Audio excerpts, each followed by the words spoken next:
तो final battle की तैयारी स्टार्ट हो चुकी है। स्ट्रेंजर थिंग्स सीजन 5 वॉल्यूम 2 के 3 एपिसोड्स एंड होते ही एपिसोड 5, 6 और 7 इंपॉर्टेंट एपिसोड्स थे और ये बहुत कुछ रिवील करते हैं। इस वीडियो में हम इन 3 एपिसोड्स का ब्रेकडाउन करते हुए जानेंगे कि अपसाइड डाउन और अबिस आखिर है क्या और क्या है वेक्ना का असली प्लान। इसके अलावा और भी बहुत कुछ है डिस्कस करने को। सबसे पहले अपसाइड डाउन की बात करूं तो ये मिस्ट्री भी हमें पता चल चुकी है। जब डस्टिन, स्टीव, नैन्सी और जॉनथन अपसाइड डाउन की हॉकिंस लैब में होते हैं तो वो दो की टीम में डिवाइड होकर एक शील्ड जनरेटर ढूंढ रहे होते हैं, क्योंकि उनको लगता था कि हॉली और बाकी सारे बच्चे वॉल के दूसरी साइड हैं और उस वॉल को एक शील्ड जनरेटर प्रोटेक्ट कर रहा है। लेकिन डस्टिन को लैब में डॉक्टर ब्रेनर की डायरी मिलती है जिसमें पता चलता है कि अपसाइड डाउन एक डायमेंशन नहीं बल्कि एक वर्म होल है जो इंटरडिमेंशनल ब्रिज का काम करता है हमारी दुनिया और एक दूसरे डिमेंशन के बीच में।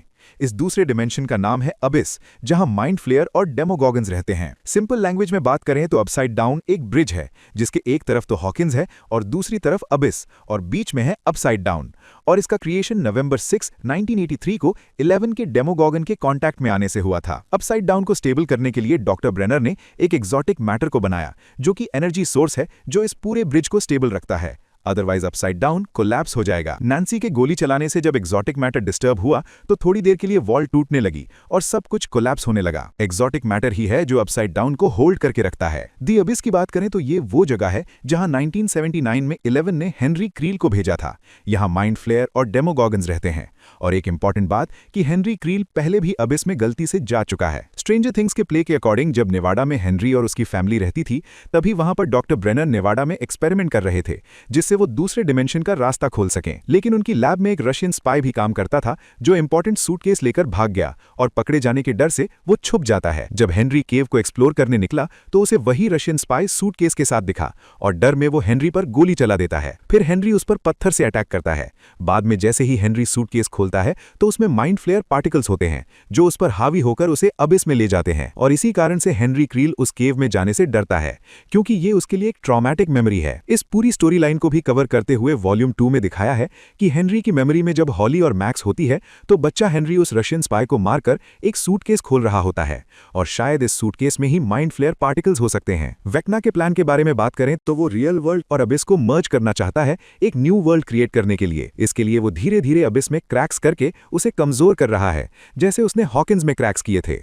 ये सब करने के लिए उसे और भी पावर्स चाहिए, इसलिए वो 12 बच्चों को अपना वेसल बनाकर अबिस को नीचे ला रहा है जिससे दोनों वर्ल्ड्स मर्ज हो सकें। दूसरी ओर हॉकिंस गैंग भी असेंबल हो चुकी है अवेंजर्स की तरह वन लास्ट क्रॉल के लिए, जिसमें स्टीव के प्लान के अकॉर्डिंग जैसे ही अबिस उनके वर्ल्ड के पास आने लगेगा तब 11 वेक्ना को रोकेगी और बाकी सब अपसाइड डाउन में एक्सोटिक मैटर को ब्लास्ट करेंगे जिससे अपसाइड डाउन कोलैप्स हो जाएगा और दोनों वर्ल्ड्स के बीच में कोई कनेक्शन नहीं रहेगा। मगर उनके प्लान में रुकावट डालने डॉक्टर के और आर्मी जरूर आएगी क्योंकि डॉक्टर के भी ब्रेनर की तरह ही लैब में प्रेग्नेंट लेडीज में ब्लड ट्रांसफ्यूज कर रही है जिससे बच्चों में पावर्स आ सकें।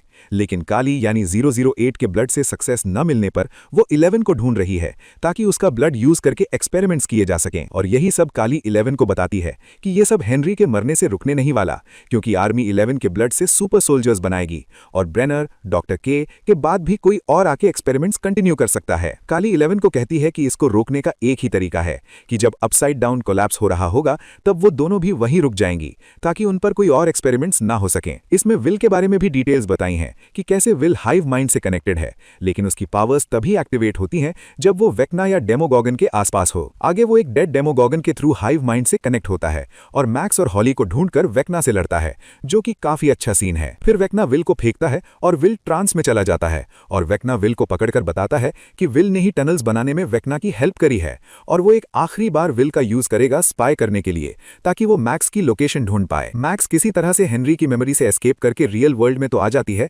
मगर अब वो चल नहीं सकती। हॉकिंस में सब लोग प्लान बनाने के बाद सामान इकट्ठा करते हैं और मिलिट्री बेस के गेट को हैक करके आर्मी से भिड़ते हुए अपसाइड डाउन में एंटर करते हैं। डॉक्टर के इनको बस देखती रह जाती है और अब सब कुछ फिनाले के लिए सेट हो चुका है। इसमें अगर कोई मर सकता है तो वो स्टीव और डस्टिन में से कोई हो सकता है। स्पेशली स्टीव के चांसेस ज्यादा हैं क्योंकि नैन्सी जॉनथन को बताती है कि स्टीव को 6 बच्चे चाहिए और शो में भी स्टार्टिंग से ही स्टीव 6 बच्चों का बेबी सिटर बन चुका है जिससे हो सकता है स्टीव की 6 बच्चों वाली विश कंप्लीट हो चुकी है और अब वो हैप्पीली मर सकता है।